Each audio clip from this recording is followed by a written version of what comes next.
Now at 9, animal shelters in the 4 states are struggling with overpopulation. Plus, a crash in Joplin claims the life of a man.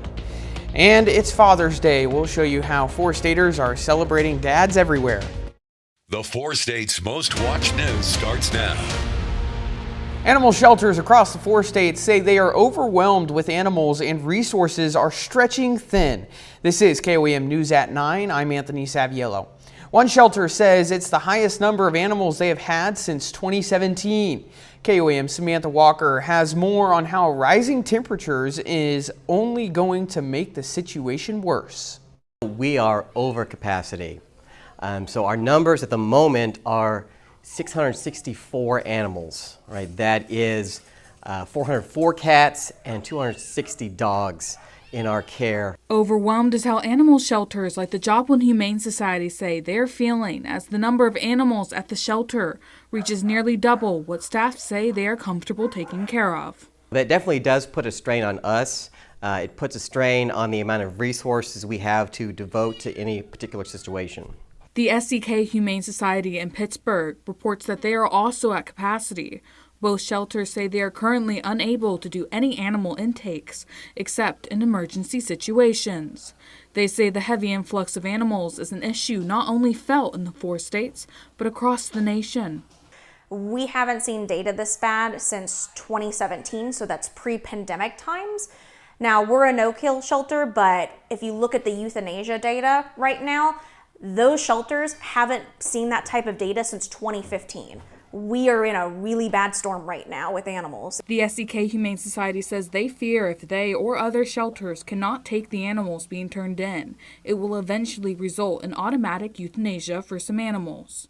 The weight of that potential reality lies heavy on many shelter workers' minds. It's heartbreaking. It's a very large emotional struggle for every single staff member at any shelter. We get to see those cases from start to finish, and we always want to intake as many animals as we can. As temperatures begin to rise, shelters worry that another influx of animals is headed their way as Good Samaritans bring in strays to try to keep them hydrated and cool. And local shelters say they aren't in a place to be able to help all those who need it. They're asking that if it is not an emergency case, for the public to help the animal. We really want the general public to try and find solutions outside of the shelter. What we are trying to retrain the community on is that if you see an animal in need, you need to understand that it is your responsibility. If you are going to be picking up an animal, we'll of course try and assist you, but you cannot guarantee that 100%. Both the Joplin and SCK Humane Societies are running adoption specials to help encourage people to visit. They ask anyone interested in adopting or fostering an animal to reach out or visit to learn more and fill out paperwork. We are working towards fixing this issue, and it's really on the good people of Joplin and the surrounding communities to help us out and get us to that point. Samantha Walker, KOAM News. Both the SCK and Joplin Humane Societies say there are still ways you can help if you are unable to foster or adopt an animal. They say monetary donations and supplies such as food go a long way during these tough times. Meteorologist Lindsay Gaffney joins us with a first look at weather. It was another hot day today, but temperatures are starting to cool down to the lower 80s. 83 out in Joplin, 80 in Pittsburgh, 85 in Independence. A little bit warmer still tonight, and our hottest day on this forecast is going to be tomorrow, especially with humidity values above 50% and temperatures in the mid-90s. It's going to be a hot one tomorrow, and we don't have a nice breeze going on tonight or continuing through tomorrow, so it's going to stay pretty warm, pretty muggy tomorrow. We don't have any type of rain or storms moving in this evening. It's going to be mostly clear night ahead, and like I said, going to be pretty warm tomorrow. Not a chance of rain to cool us off for that either. But we do have some rain in the forecast later on this week, and I'll have more details for you in just a bit. All right, thanks, Lindsay. Early Friday evening, a crash at 26th and Country Club Drive across from Twin Hills claims the life of a driver. Joplin police tell us the crash occurred as the vehicle went off the road at a high rate of speed and struck a large tree, coming to a stop. Despite life-saving efforts from bystanders and first responders, 41-year-old Sergio Marroquin died later at a Joplin hospital. Marroquin was the co-owner of the now closed El Taco Loco on West 7th in Joplin. Just after 10:45 p.m. yesterday, reports of a motorcycle and car collision at 11th and South Range Line alerted Joplin first responders. Joplin Fire, Police, and EMTs responded all on scene, observed a southbound custom motorcycle. It had struck a passenger car that pulled into the path of the bike. Joplin police say everyone involved refused medical care. Southbound traffic was diverted for about 60 minutes. An update from the family of Sydney Weston, the 8-year-old girl from Carl Junction who died on a plane earlier this week. The family has released a picture of Sydney and a statement. A GoFundMe has also been established for the Weston family. The statement saying, "Our hearts are shattered by the devastating loss of our precious daughter. We request privacy and respect as we cope with this profound grief. We found the words to honor Sydney the best we could right now." Bust out those fishing poles because Christine's Vineyard is hosting Father's Day events for people around the 4 states. The event allowed area families to bond over fishing. The event also included cornhole and a foam axe throwing set. Just get outside. Nowadays I feel like a lot of people are, inside. I know it's hot, but it seems like when you get outside, you kind of forget about the weather and end up having a pretty good time. And out here, they got drinks and a pond and everything else, so it's kind of the best of everything out here. Families could fish today from 10 a.m. to 7 p.m. One day after hosting their ranch rodeo event, the Lamar Saddle Club is putting on a play day for local cowboys and cowgirls on this Father's Day. The play day is a way for people and their horses to bond and practice for competition. Events to practice include barrel racing, poles, flags, and a lot more. Fun watching the kids participate and how they learn. We're starting them out slow and they do it at their own speed. Just have a good time. Main thing is have a good time. The day costed $2 per event per person. Coming up, an arrest is made in the murder of an Oklahoma woman that took place nearly a year ago. An arrest has been made in the death of an Oklahoma woman that occurred last year. The man arrested is said to be in the United States illegally. Tori Yorgi has more. I could see all the people that were involved. And that's not even all the external agencies that were involved. And it just gave me such hope that they really did care about our family and my daughter, that they were going to work diligently to find the person that murdered her. Rachel Morin's mother, Patricia, expressing gratitude to law enforcement this Saturday following the arrest of this man who Harford County Sheriff Jeff Gaylor says killed her daughter nearly 1 year ago. The young mother of 5 whose life was violently taken in a public location is one of the safest places in the state. It's not supposed to happen, and it shouldn't have happened. Police say 23-year-old Victor Martinez Hernandez, an El Salvadorian citizen living illegally in the U.S., was found last night in Tulsa, Oklahoma. Tulsa police say they were alerted by the FBI that Martinez Hernandez may be in their area and spotted him casually sitting at a bar before arresting him for the murder and rape of Rachel Morin. This is the second time in just 2 years that an innocent Harford County woman has lost her life to a criminal in our country illegally. Investigators releasing this timeline Saturday. They say in January 2023, Martinez Hernandez killed a young woman in El Salvador before crossing into the U.S. 1 month later in February.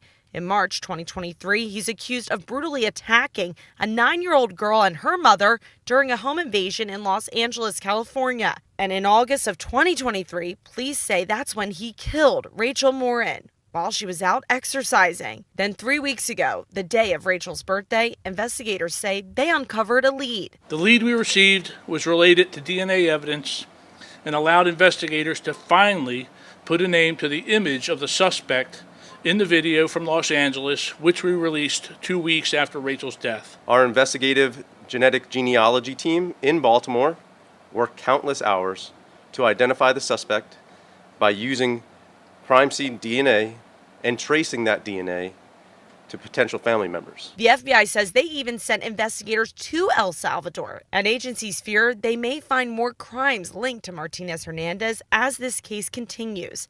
In the meantime, though, investigators are still working to learn the motive behind Morin's murder. We do have some belief that he spent some time here in the Bel Air area, so he may have seen her and her more or less routine operations. I am so grateful that they have brought us to this place, because at some of the points during this, I didn't think that we were ever going to have an end, that it was going to be a cold case. So I would like to applaud them. Lindsay is next with a complete look at the forecast. And later, firefighters in California have been fighting tirelessly as wildfires break out over the weekend.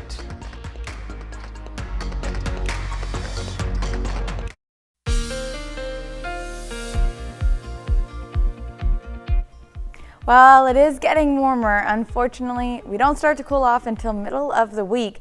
Taking a look outside downtown Joplin from the Cornell Arts and Entertainment Complex. It's pretty nice out there tonight, though. We are still in the lower 80s. We got up to about 91, 92 for our high today, and again, low 75, so still above average for this time of year. Now, we had the chance of some storms late last night into early this morning, although our environment, like I said, was not primed for any type of severe weather. So we stayed mostly dry for our counties, and that trend's going to continue. We don't have anything else going on. You can kind of see a little storm just up in Nebraska, but we're going to stay pretty dry, and temperatures are going to continue to climb through Monday. All right, so today we had that major to moderate risk for most of our counties. It's a little patchy in the central counties near the Joplin Metro, but if you are in the western counties out in Kansas, mostly a major risk for heat today. And as we move into Monday, looks like it cools off. This might be holding off until Tuesday, though. What I saw was that with the humidity values above 60% and temperatures on Monday getting up to about 94, it's going to make that heat index value go up to about upper 90s, even low triple digits, up to about 103. So it's not the worst case scenario, but it is going to be one of the hotter days that we've seen so far as we enter into the summer season. So this is midday Monday, 94 in Joplin, 93 in Oswego, Welsh, 94 in Nowata. Not too bad, but still 94 is the hottest that we have seen so far. Tuesday, we cool off quite a bit, down to about 88, and we do have some rain chances on Tuesday as well, which is helping us with those lower temperatures. Now, temperature on Monday about the same time, 3 p.m. was about 94, and with our humidity values just about 40%, still going to make it feel like it is in the upper 90s, and in some areas may even creep into those low triple digit heat index values. But if we can stay more on the relatively dry side, it may not feel as bad tomorrow. We'll keep an eye on that. And then, like I said, as we move into Tuesday, we do have that chance for some storms Tuesday, Wednesday, and Thursday. That's going to start to cool us off. But we are entering into a trough. It's moving into the area, bringing in some of that moisture from the Gulf Coast. And that's really what we're seeing, all those humidity values start to skyrocket in the area, which is giving us the hot and humid days that we're going to see. So Monday getting up to about 94, so it's going to be pretty hot. Tuesday, mostly sunny. In the evening time, we may see some storms, and then those isolated scattered storm chances continue Wednesday and Thursday, cooling us off Wednesday and a little bit on Thursday as well. But we do start to warm up by the weekend, getting back up into the low 90s. 91 Friday, 93 Saturday, back to 91 on Sunday. It was a hot day today, It was pretty hot. It was a good day for fishing. I didn't go fishing. No, I did though, Oh, and I okay. enjoyed myself. Well, not that you asked, but I just needed to put that out there. I'm glad it was a good day for fishing. Yeah. Unfortunately, I don't think tomorrow will be as good of a day for fishing. It's going to be so hot tomorrow, Yeah. so humid. Well, then you just dive in the water with the fish. And That's a good point. You know what? I didn't think about that. Yeah. Thanks for clearing it up for me. Thanks, Lindsay. Fires are burning near a freeway area in Southern California yesterday, quickly spreading and causing evacuations. Those fires are still burning today. The brush fires broke out shortly before 2 p.m. Saturday near the community of Gorman, about 70 miles north of Los Angeles, along the north-south Interstate 5, also known as the Golden State Freeway. The fires, now called the Post Fires, quickly moved and burned more than 3,600 acres by 4 p.m. Los Angeles County fire officials called for evacuations by Saturday evening due to the threats to structures.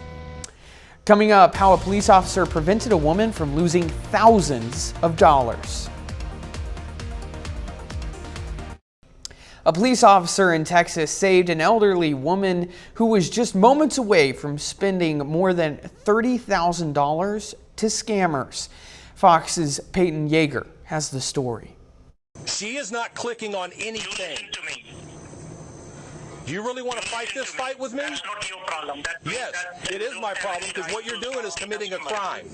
That makes it my problem. Sergeant James Stewart with White Settlement Police stepped in to stop an elderly woman in her 80s from sending tens of thousands of dollars to a man claiming he was with Chase Bank. I was irritated, not just as a police officer, but as a human being. However, the first person to take notice was Mindy Jordan. At that point, she had already put in $23,900, and all I could think was, like, they're trying to just they're robbing her blind. Jordan stopped by the Chevron off I-30 and Cherry Lane Thursday for gas and cash. She says the woman still had wads of $100 bills in her purse, so she called 911. I noticed an elderly lady feeding thousands of dollars into the cryptocurrency machine. And the people on the phone sound like foreigners, and they have her like FaceTiming to make sure that she's putting the money in the machine. Can you go get her to stop?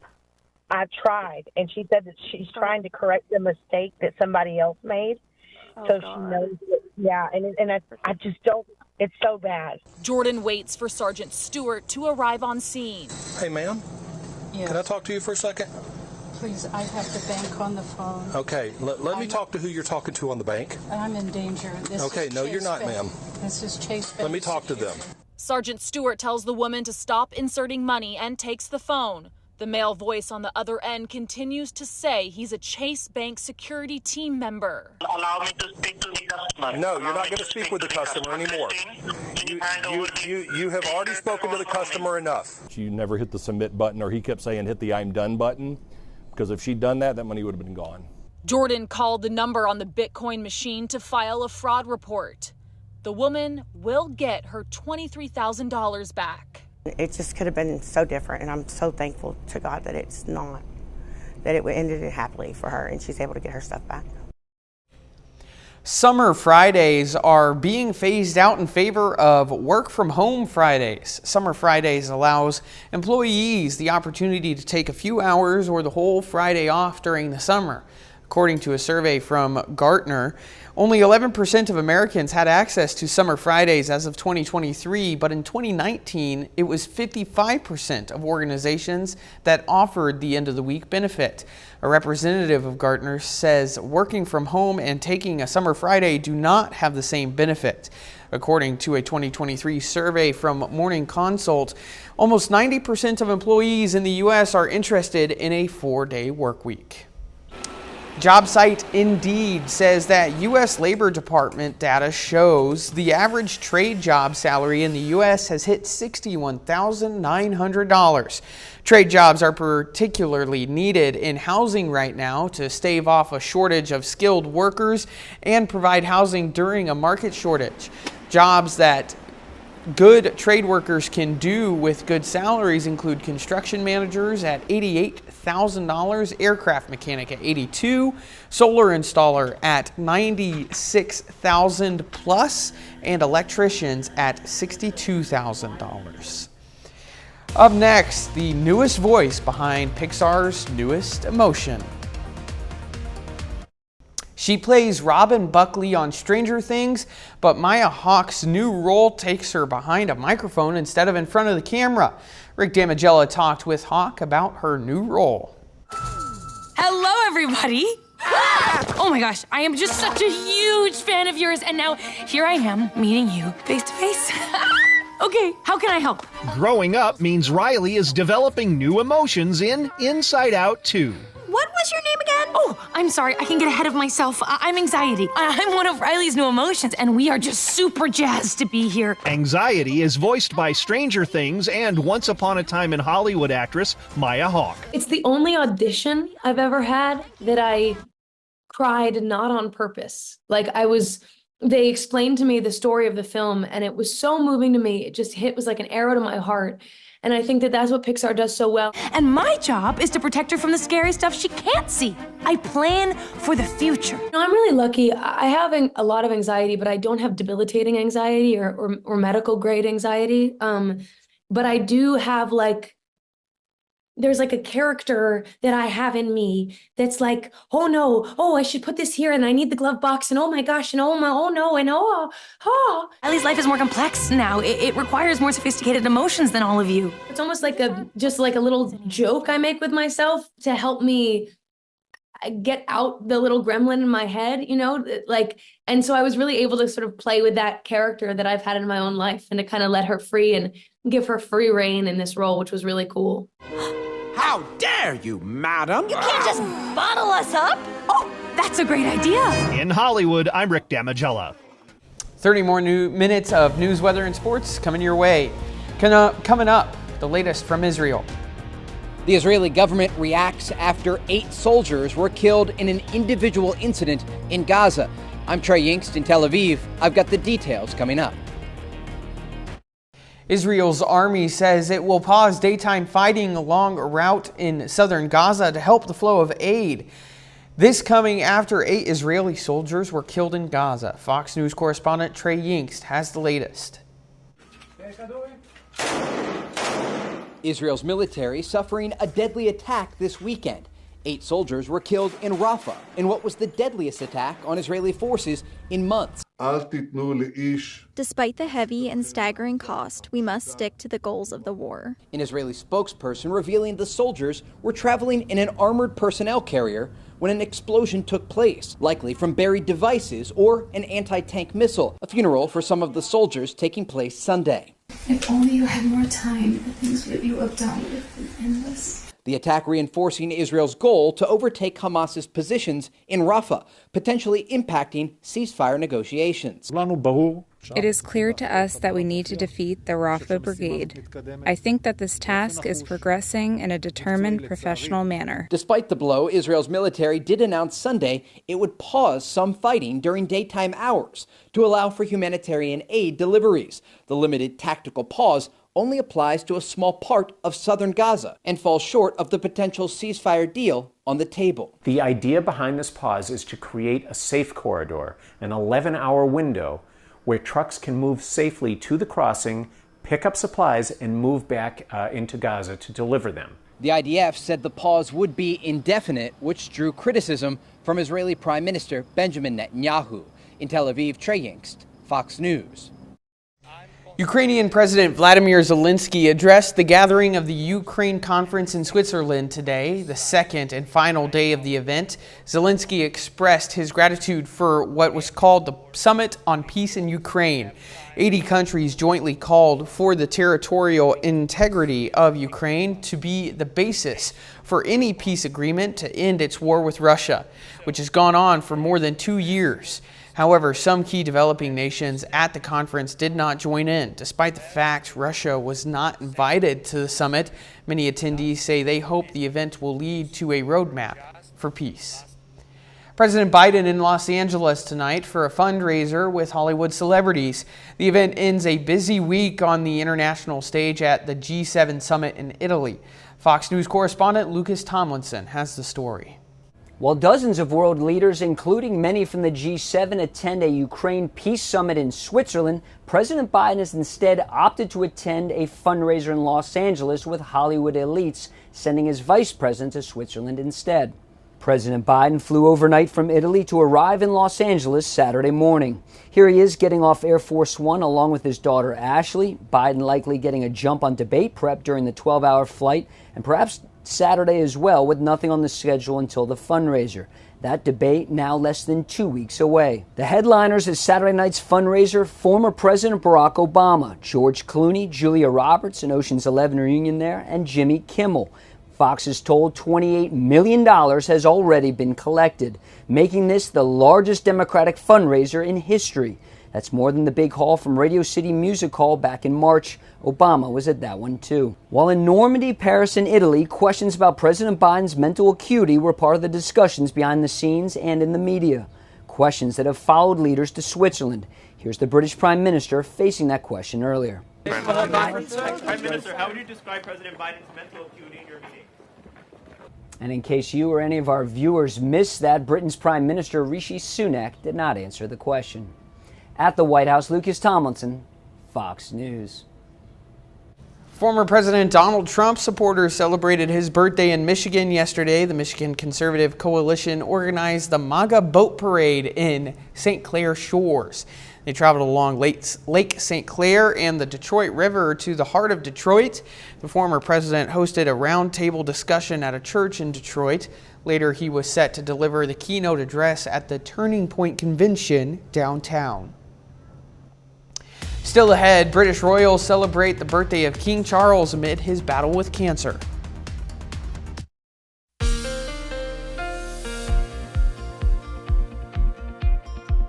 It was another hot day today. Unfortunately, that's going to continue at least until tomorrow before we get a nice little break from the heat. Taking a look outside at downtown Joplin from the Cornell Arts and Entertainment Complex. Nice little sunset going on out there.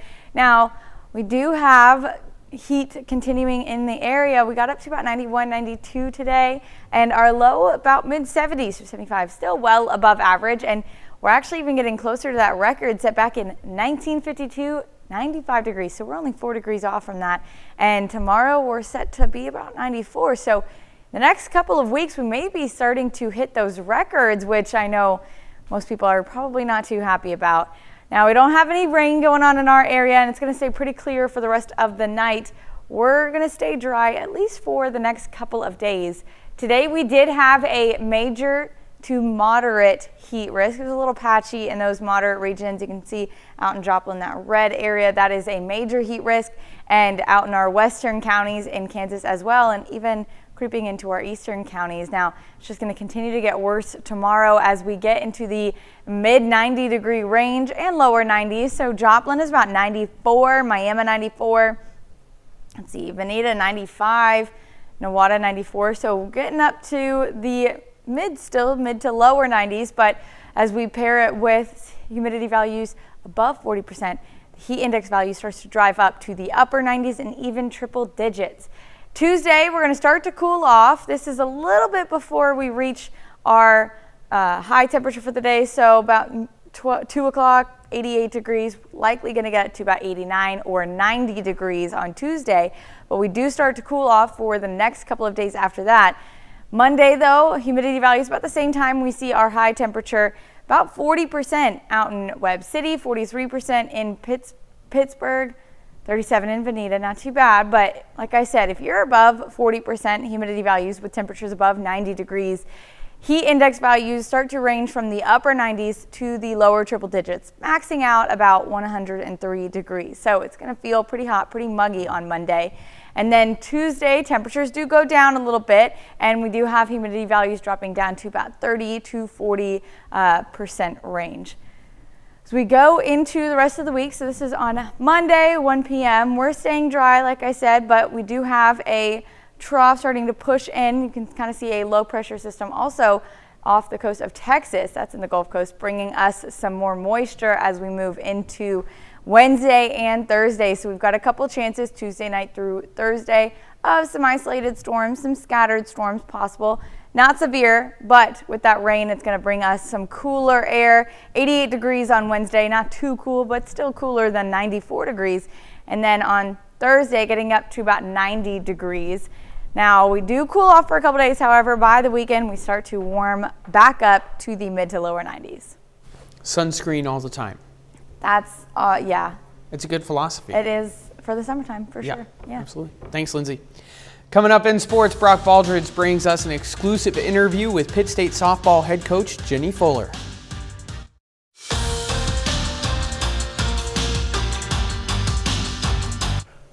Welcome into sports. This evening I'm joined by Pitt State softball head coach Jenny Fuller, who is the reigning MIAA Coach of the Year, and she's coming off the most successful season in program history. And Jenny, thank you so much for stopping by with us tonight. Hey, thanks for having me. I'm happy to be here. Awesome. So I want to start by this. I mean, you went to the University of Baylor as a pitcher, and now you're a head coach. I mean, how did things really transition for you from your playing days to your coaching days? Well, I think I always knew that I wanted to be in sports, but I wasn't sure what that would look like.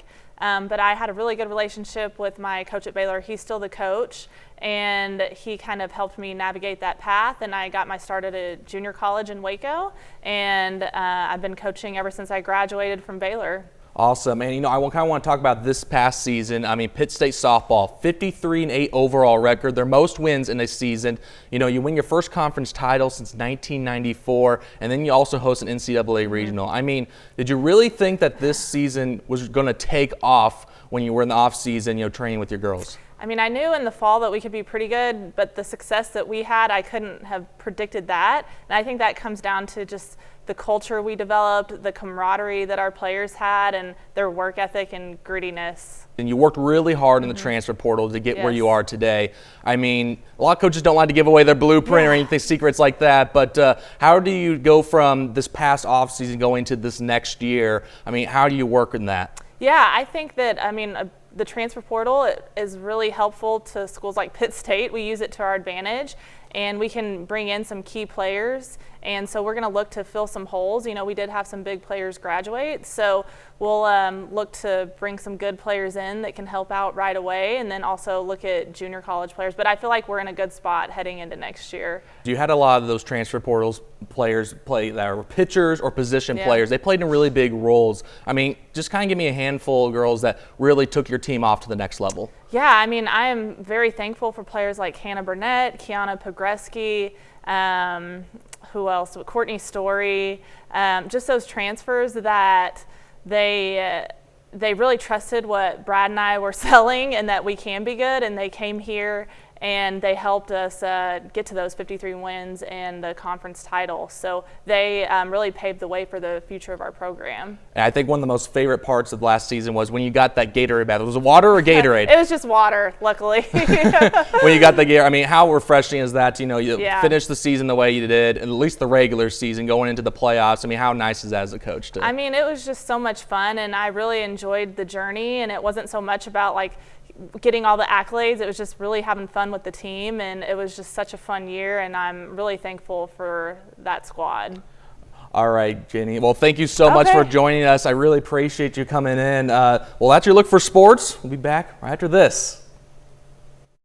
All eyes were on Buckingham Palace and the annual Trooping in Color event this morning.